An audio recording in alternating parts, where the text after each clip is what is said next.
Shalom Bapak Ibu, selamat pagi. Ini merupakan kali pertama saya dan bisa di hadapan Bapak Ibu semua. Saya sangat bersyukur kepada Tuhan Yesus Kristus yang sudah memberikan saya kesempatan, dan juga kepada Pak Guru dan juga Ibu Erwin yang sudah dipercayakan kepada saya supaya saya bisa ada di hadapan Bapak Ibu semua. Baik Bapak Ibu, kita akan menemukan satu bagian firman Tuhan pada pagi hari ini. Di sini saya diberi tema tentang lapar dan haus akan kebenaran. Nah, Bapak Ibu, tapi di sini saya ingin melihat terlebih dahulu arti kata berbahagia. Saya ingin menanyakan satu pertanyaan kepada Bapak Ibu sebelum saya memulai. Nah, menurut Bapak Ibu, apa itu bahagia? Seringkali Bapak Ibu, kalau kita tanya, apa itu bahagia? Setiap orang jawaban itu pasti akan berbeda. Kalau Bapak Ibu googling sekarang, Bapak Ibu search buku tentang tema bahagia, ada lebih dari sekitar 60.000 buku yang berusaha untuk mendefinisikan apa itu bahagia. Pakar, top, ahli-ahli, semua orang berusaha untuk mencari tahu apa itu bahagia. Saya main iseng-iseng search di Amazon, dan kalau kita search di Amazon, kita cari buku happiness. Itu lebih dari 60.000. Itu buku dalam bahasa Inggris. Belum buku-buku yang dalam bahasa Indonesia yang dijual di toko buku Kristen atau toko buku Gramedia yang ada berapa banyak buku yang berusaha untuk mendefinisikan sebetulnya bahagia itu apa, makna hidup itu apa. Kenapa seseorang begitu ingin tahu bahagia itu apa sih yang kita cari di dunia ini? Bapak Ibu, kalau kita melihat dan jawabannya adalah kalau bahagia itu selalu berkaitan dengan uang, apa yang kita punya, Bapak Ibu bisa melihat bagaimana kehidupan orang-orang berikut ini. Tahun 2023, dunia dikagetkan dengan meninggalnya Thomas Lee. Ini Bapak Ibu sebagian ada yang tahu siapa Thomas Lee ini? Thomas Lee adalah seorang miliarder di Amerika Serikat sana, Bapak Ibu, dengan total kekayaan 2 miliar dolar Amerika Serikat. Kalau itu dirupiahkan, nah itu setara dengan 30 triliun. Bayangin Bapak Ibu, kalau kita punya 30 triliun, wah kayaknya apapun yang kita beli pasti bisa. Apapun yang kita mau semuanya bisa. Mau barang semahal apapun bisa dengan total kekayaan 30 triliun. Tapi dunia dikejutkan dengan meninggalnya Thomas Lee ditemukan di kantornya. Diduga dia meninggal bunuh diri dengan tembakan di kepala. Kalau jawaban bahagia adalah ketika seseorang punya uang banyak, dia tenar, dia terkenal. Lalu kita lihat contoh kehidupan ini. Kokoli. Bapak tahu siapa Kokoli? Ada yang tahu nggak di sini? Kalau tahu, kelihatannya pernah baca beritanya. Nah, Kokoli ini, kalau Bapak itu punya anak-anak yang usianya masih kecil, nah cewek-cewek ini biasanya pasti tahu Disney Princess. Nah, Kokoli ini adalah salah satu yang mengisi soundtrack Mulan. Dia terkenal, dia kaya raya, dia punya banyak uang, tapi dia ditemukan meninggal dunia. Bertahun-tahun dia harus berperang melawan depresi, namun akhirnya dia gagal, dia meninggal dunia. Ada banyak sekali tokoh-tokoh lainnya, ada banyak sekali contoh kehidupan orang lain yang bisa kita lihat. Nah, gimana kehidupan Whitney Houston? Juga tokoh-tokoh yang lainnya. Contohnya baru-baru ini, misalnya ya pernikahan Ari Wibowo sama istri. Semua itu kelihatan baik-baik saja. Ini kalau kita lihat di layar televisi, di internet, mungkin di Instagram atau di sosial media manapun, wah kelihatannya hidupnya ini enak sekali. Semua yang dia mau ada. Tapi ternyata kita nggak pernah tahu ada cerita apa di balik hidup orang-orang ini. Sehingga pada akhirnya mereka mengakhiri hidupnya sendiri-sendiri. Dunia berusaha menemukan formulasi kebahagiaan itu apa? Karena saya latar belakang psikologi, saya sudah cukup banyak baca buku tentang what is happiness, apa itu bahagia. Sampai-sampai ada sebuah buku yang berusaha untuk menemukan rumus kebahagiaan, dan ada rumusnya Bapak Ibu. Tapi setiap kali kita bilang teori tentang kebahagiaan, setiap waktu itu terus diperbarui. Bahkan dunia orang pintar, sepintar apapun dengan IQ setinggi apapun, formulasi ini setiap tahunnya itu selalu berubah-ubah. Kalau dunia berusaha untuk menemukan apa arti kebahagiaan. Bahagia itu yang seperti apa? Bagaimana kita sebagai orang percaya di dunia itu bisa bahagia? Kalau dunia berusaha untuk menemukan ini, kita sebagai orang percaya seharusnya itu juga tidak mencari, wah, gimana bahagia itu, gimana bahagia itu apa yang aku cari dalam hidup. Karena semua sudah tertulis di dalam Alkitab. Alkitab ini bukan sebuah buku. Alkitab ini bukan hanya buku isinya cuma cerita-cerita Alkitab. Tapi Alkitab ini berisi cerita kehidupan. Ini berisi proses hidup. Masing-masing kita itu punya proses hidupnya masing-masing. Iman yang bertumbuh, iman yang berproses. Setiap kita punya ceritanya masing-masing di dalam perjalanan iman kita kepada Tuhan. Nah, Bapak Ibu, saya ingin mengajak Bapak Ibu untuk membuka bagian Alkitab di dalam Matius 5 ayat 6. Nah, ini adalah satu bagian Alkitab yang akan kita bahas dan juga kita renungkan sama-sama pada pagi hari ini. Matius 5 ayat 6, Bapak Ibu bisa membuka ataupun bisa membaca di layar ini. Kita baca sama-sama, 1, 2, 3. Matius 5 ayat 6. Berbahagialah orang yang lapar dan haus akan kebenaran, karena mereka akan dipuaskan. Sekali lagi, Matius 5 ayat 6, 1, 2, 3. Berbahagialah orang yang lapar dan haus akan kebenaran, karena mereka akan dipuaskan. Bapak Ibu, kalau kita melihat bagian ayat ini, di sini ada kata berbahagialah orang yang lapar dan haus akan kebenaran. Apa yang dimaksud dengan lapar dan haus akan kebenaran? Dan apa yang dikatakan berbahagia? Kenapa orang itu bisa bahagia dengan dunia ini? Apakah karena uang? Apakah karena jabatan? Apakah karena posisi? Apakah karena pekerjaan? Apakah karena keluarga? Mana yang harus kita cari terlebih dahulu?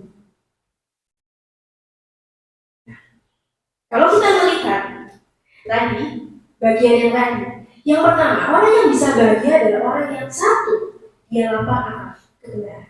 Bapak Ibu pernah lapar? Oh ya, jelas. Atau ada yang lapar sekarang ini Bapak Ibu? Ada?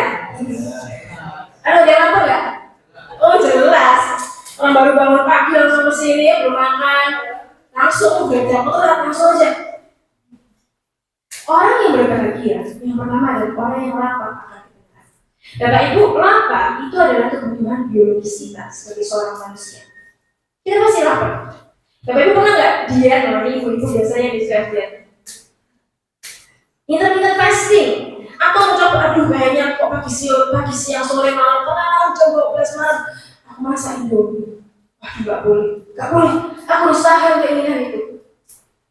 Nah, sama seperti lapar. Kita sebagai seorang manusia pasti merasakan yang namanya lapar. Karena kita dibentuk, kita didesain secara biologis. Kalau kita mau bertahan hidup, kita pasti yang namanya lapar ini sebagai seorang manusia. Kita beraktivitas, makanan yang masuk ke tubuh kita dibakar, energinya habis, kalorinya habis, dan itu kita lapar lagi. Lapar akan kebenaran. Nah, apa itu lapar akan kebenaran? Lapar adalah sebuah keinginan, adalah sebuah dorongan yang kuat untuk mencapai suatu tujuan, untuk memenuhi kekurangan yang ada. Kenapa kita bisa lapar? Karena tubuh kita kekurangan energi. Karbohidratnya sudah habis, sudah dibentuk, sudah diubah semua. Terus kita beraktivitas, kita merasa lapar. Nah, kelaparan ini berasal dari kekurangan. Karena tubuh kita yang kurang, ya, akhirnya kita merasa lapar. Nah, begitu juga yang dimaksudkan dengan ayat ini. Tapi ayat ini tidak mengatakan bahwa lapar secara jasmani, bukan. Karena kalau Bapak Ibu lihat bagian Matius 5 ayat 6, lapar terhadap apa? Kebenaran. Lapar akan kebenaran. Nah, apa yang dimaksud kebenaran di dalam ayat ini Bapak Ibu? Nah, kebenaran adalah kebenaran yang bersumber dari Tuhan. Kebenaran yang bersumber dari Allah. Kebenaran itu lawan dari dosa. Nah, itulah yang harus kita cari sebagai orang percaya. Bukan uang, bukan kebenaran. Seringkali kalau saya melihat anak-anak muda zaman sekarang, anak-anak muda ini apalagi generasi-generasi sehat gitu ya, Bapak Ibu punya anak-anak milenial, wah Pola pikirnya beda sama anak zaman dulu. Anak-anak zaman sekarang, pokoknya gimana cara dapat uang banyak yang instan dulu kan. Anak-anak zaman dulu kalau mau kerja, oh ya udah aku kerja kantoran lah, kerja ini, kerja itu, yang benar-benar kerja. Aku dari bawah sampai atas kerja. Kalau anak zaman sekarang, aku tak jadi youtuber, Hai guys. Nah, apa yang harus kita cari terlebih dahulu di dalam kebenaran dalam ayat ini? Yang pertama adalah lapar akan kebenaran. Kebenaran sumbernya dari Allah. Kita sebagai seorang manusia tidak bisa. Dengan kekuatan diri kita sendiri nggak mampu. Dengan kekuatan dan hanya kita sendiri itu nggak bisa menemukan. Karena kebenaran itu sumbernya ada pada Allah.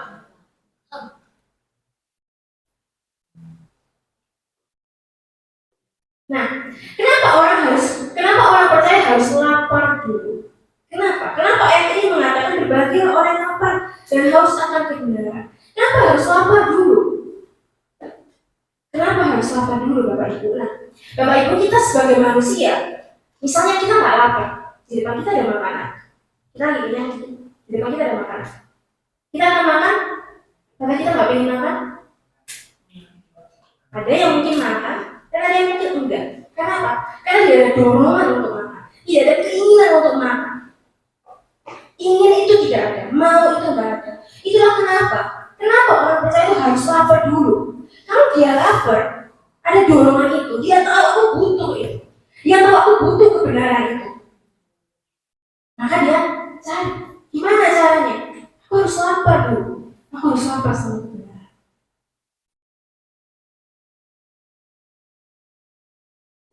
Nah, Bapak Ibu, sekarang keadaan ekonomi sudah jauh lebih baik pada waktu saat pandemi.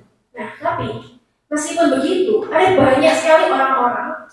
Kalau saya lagi interview rekrutmen kerja, saya seringkali melihat, biasanya di belakangnya ada lembar riwayat hidup. Kemudian saya melihat gaji orang-orang yang saya interview. Karena dalam hati saya merasa, ya ampun, ini pekerjaannya ini gajinya, misalnya kok cuma segini ya. Pada waktu saya interview pekerjaannya apa biasanya dan bla bla bla bla bla. Pekerjaannya sangat berat. Nah itulah kenapa orang itu pindah-pindah kerja. Dan banyak sekali generasi muda yang juga pengen tahu gimana caranya, kok harus dapat uang banyak. Tapi Bapak Ibu, ada sebuah pernyataan di sini, ada sebuah kalimat yang saya tulis. Kalau generasi muda itu pada bingung semua cari uang, sebenarnya nggak cuma generasi muda ya.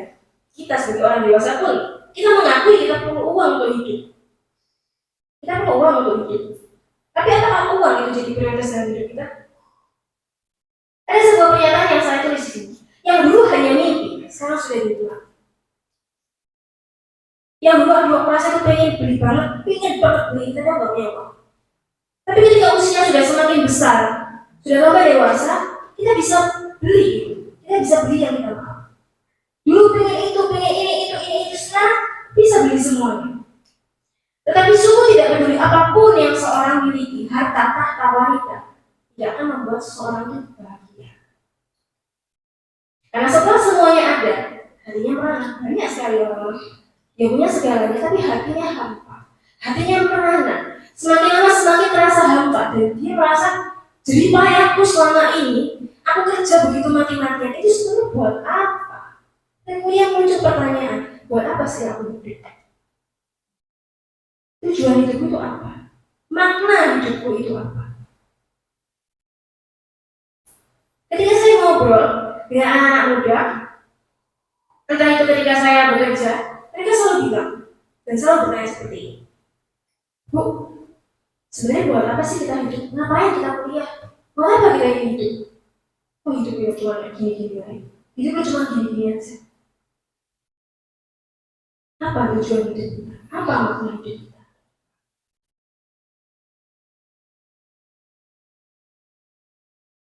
Kata lapar akan kebenaran itu sama seperti ketika orang Israel itu keluar dari Mesir. Ketika dia ada di padang gurun, mereka nggak punya makanan.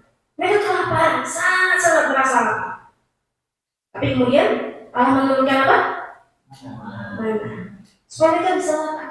Sama halnya juga contoh, misalnya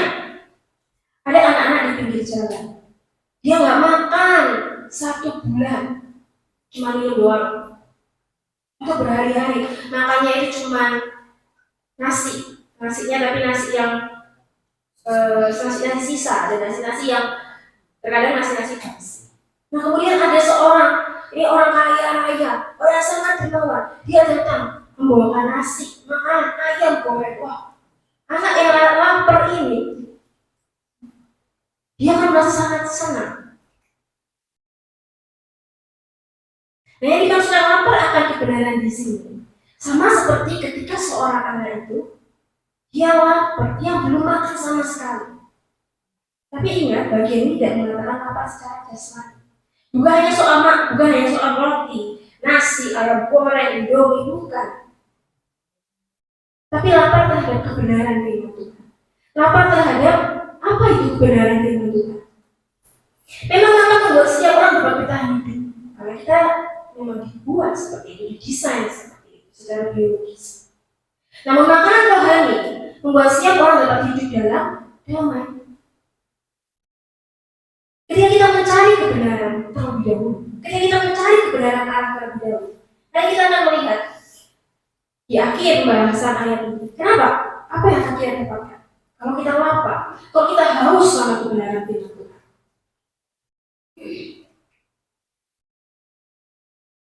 Lapar akan kebenaran. Ini adalah gaya hidup yang harus kita miliki sebagai orang percaya. Kebenaran itu bukan cuma ideologi. Kebenaran itu bukan cuma kebenaran itu kebenaran dari Allah. Tidak hanya itu, tapi kebenaran itu hidup sebagai bagian dari gaya hidup kita sebagai orang percaya. Gaya hidup kita sebagai orang percaya yang telah dikuduskan. Kebenaran itu kita hidup. Bukan hanya aku tahu kebenaran itu ya dari Tuhan, sudah itu saja, enggak. Tapi lapar akan kebenaran itu harus menjadi gaya hidup kita sebagai orang percaya. Nah bayangkan ya, jika Bapak Ibu hanya makan satu kali cuma pagi aja, kecuali ini program diet ya Bapak Ibu. Jadi kita kesampingan program diet. Jika Bapak Ibu hanya makan satu kali, apakah makanan tersebut akan memuaskan Bapak Ibu? Jelas tidak. Kalau Bapak Ibu makan cuma sekali, tok, makan. Aduh, siang itu masih kesukaan. Ditahan. Aduh, kalau saya nggak bisa. Kalau hanya makan satu kali, kalau hanya ke gereja satu kali, mencari kebenaran firman Tuhan hanya sekali, apakah itu akan memuaskan Bapak Ibu? Enggak. Maka itu harusnya menjadi gaya hidup yang setiap hari itu dipraktikkan. Memang itu nggak akan gampang Bapak Ibu. Namanya itu juga proses untuk bertumbuh. Yang kedua, kalau kita baca di Matius 5 ayat 6, berbahagia orang yang lapar dan haus akan kebenaran. Selain lapar akan kebenaran, ada juga haus akan kebenaran. Bapak Ibu, hari-hari ini kan Surabaya itu panas ya, setuju ya panas sekali. Karena cuacanya sangat panas yang ekstrim ini, kita pasti merasa haus, pasti. Nah, kalau kita haus kita ngapain? Minum, betul kita minum. Nah ya seperti gambar ini, kita kalau haus kita minum. Sebetulnya konsep haus akan kebenaran, lapar akan kebenaran ini hampir sama. Kata haus itu kan dipakai ketika tubuh membutuhkan cairan. Tapi sama seperti lapar akan kebenaran, kehidupan kita sebagai orang percaya itu juga harus haus akan kebenaran.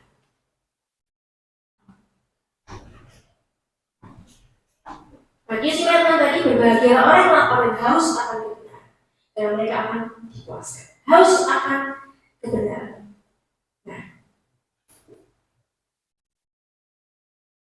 dalam kehidupan kita saat ini, saya tahu banyak sekali yang memprioritaskan uang, pokoknya aku harus cari uang banyak. Ketika saya ngomong sama anak-anak muda, mahasiswa, ataupun anak-anak yang ada di range usia remaja dan juga dewasa awal, mereka masih punya uang, pokoknya nanti aku harus kerja, aku harus banyak supaya aku bisa bantu kamu. Begitu juga dengan kehidupan Bapak Ibu. Mungkin ya Bapak Ibu memikirkan, wah gimana ya kehidupan besok ini, wah bulan depan gimana nih? cukup gak untuk bayar uang sekolah anak dan sebagainya kebutuhan yang lain. Tapi kita dalam hidup juga harus tahu prioritas. Mana yang menjadi prioritas dalam hidup kita? Betul, bekerja itu penting. Mencari uang itu juga penting. Tapi dalam ayat ini jelas dikatakan bahwa prioritas pertama yang harus kita cari adalah carilah terlebih dahulu kebenaran. Carilah dahulu kebenaran, maka semuanya itu akan ditambahkan kepada. Nah, contohnya sama seperti seekor rusa. Ini adalah punya. Tapi gimana? Seperti rusa yang haus, rindu aliran sungaimu.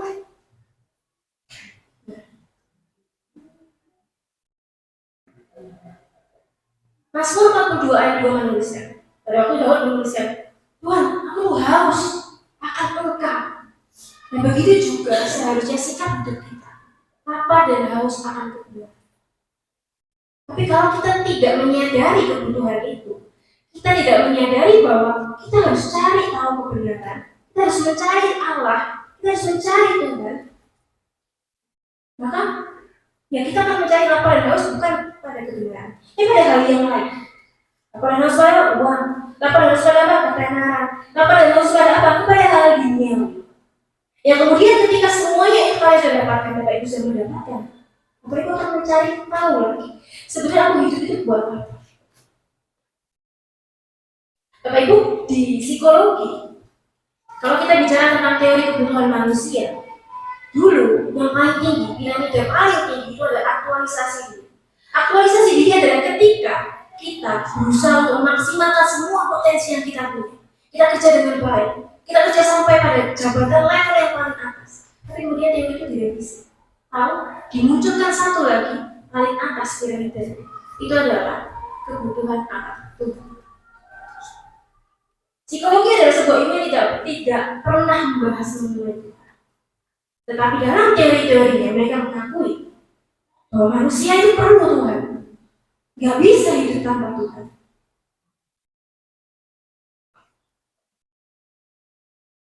Sama juga seperti cerita Alkitab ini.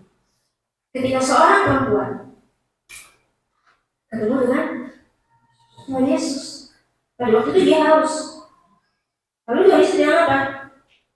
Tuhan Yesus bilang, kalau kamu minum air ini, air yang ada di sumur, kamu pasti tetap akan haus. Aku lah air hidup. Kalau kamu minum air yang aku kasih, yang aku beri, kamu tidak akan haus. Jadi kebenaran itu ada pada kita. Air hidup itu ada pada Tuhan. Lalu kenapa harus haus dan lapar terlebih dahulu? Kenapa haus dan lapar terlebih dahulu?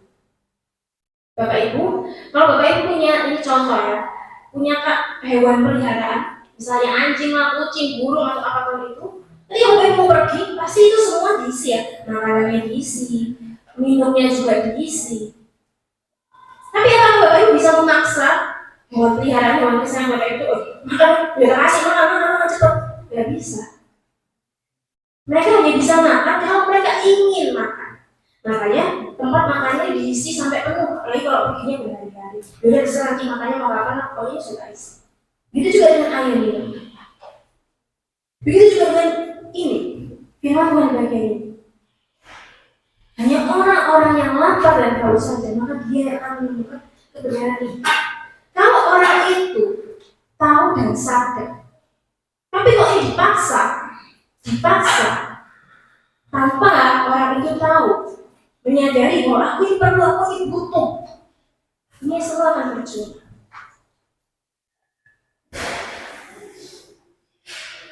Nah, di bagian Matius 5 ayat 6 tertuliskan bahwa berbahagialah orang yang lapar dan haus akan kebenaran. Apa yang akan mereka dapatkan setelah lapar haus? Selanjutnya, karena mereka akan dipuaskan. Kalau lapar akan haus akan kebenaran, kalau kita terus mencari kebenaran, dan kebenaran itu sebenarnya hanya pada Tuhan, maka kita akan dipuaskan. kita akan puas.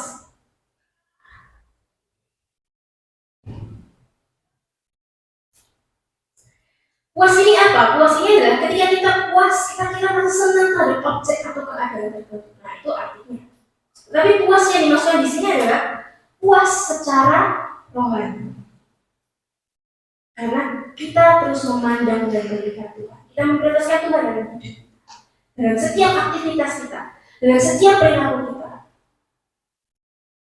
Sebagai seorang manusia, sama seperti tadi di awal, ada buku-buku banyak buku yang berusaha untuk mendefinisikan life satisfaction, kepuasan hidup, kebahagiaan hidup, makna hidup, tujuan hidup. Tapi dari semua banyak buku yang ada, meskipun kita baca sampai habis, kita tidak akan pernah menemukan kepuasan. Karena kepuasan yang sesungguhnya hanya ada pada Tuhan Yesus Kristus.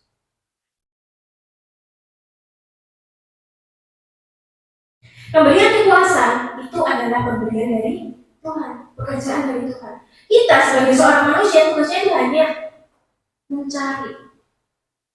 Tuhan, aku mau, Tuhan, aku pingin.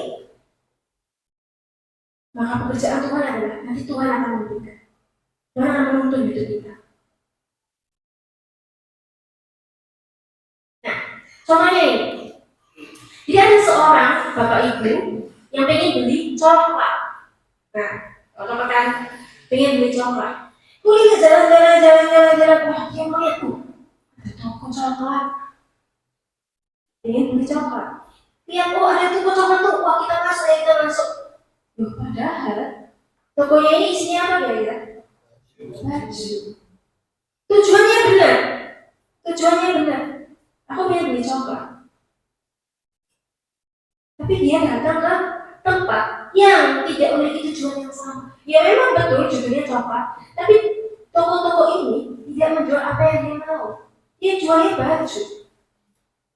Seringkali kita datang ke gereja, kita datang mencari kebenaran dengan tujuan yang salah. Misalnya, oh, aku pengen ya benar-benar relasi lah supaya di bisnisku ini bisa relasinya tuh banyak. Oh, aku pengen punya banyak teman lah. Seringkali kita datang ke gereja dengan tujuan yang salah. Sama seperti ini, tujuannya sudah benar. Dia cari coklat, tapi dia datang ke tempat yang tidak memiliki apa-apa.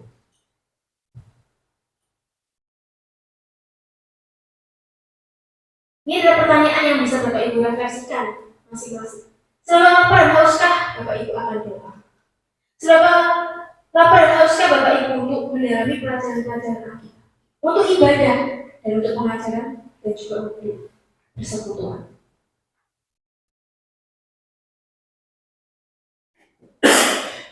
Kita sebagai orang percaya, kita bilang, oh kita percaya sama Tuhan, kita beriman sama Tuhan. Tapi kita lihat kehidupan kita masing-masing, kita refleksi diri masing-masing. Apakah kita mencari kebenaran Tuhan ini satu minggu sekali? Atau 1 bulan 1 kali? Atau bahkan 1 tahun 1 kali?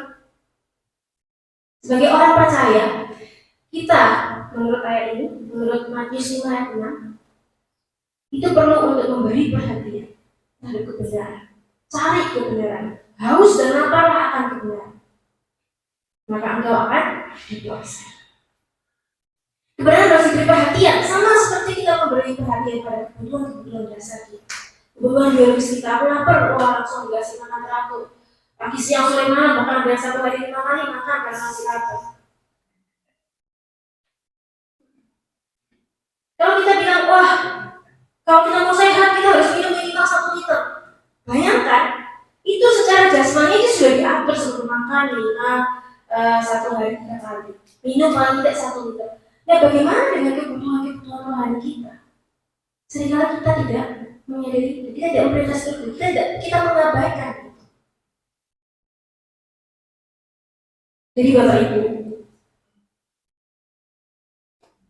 sebagai orang percaya, milikilah gaya hidup. Gaya hidup yang lapar dan haus akan kebenaran.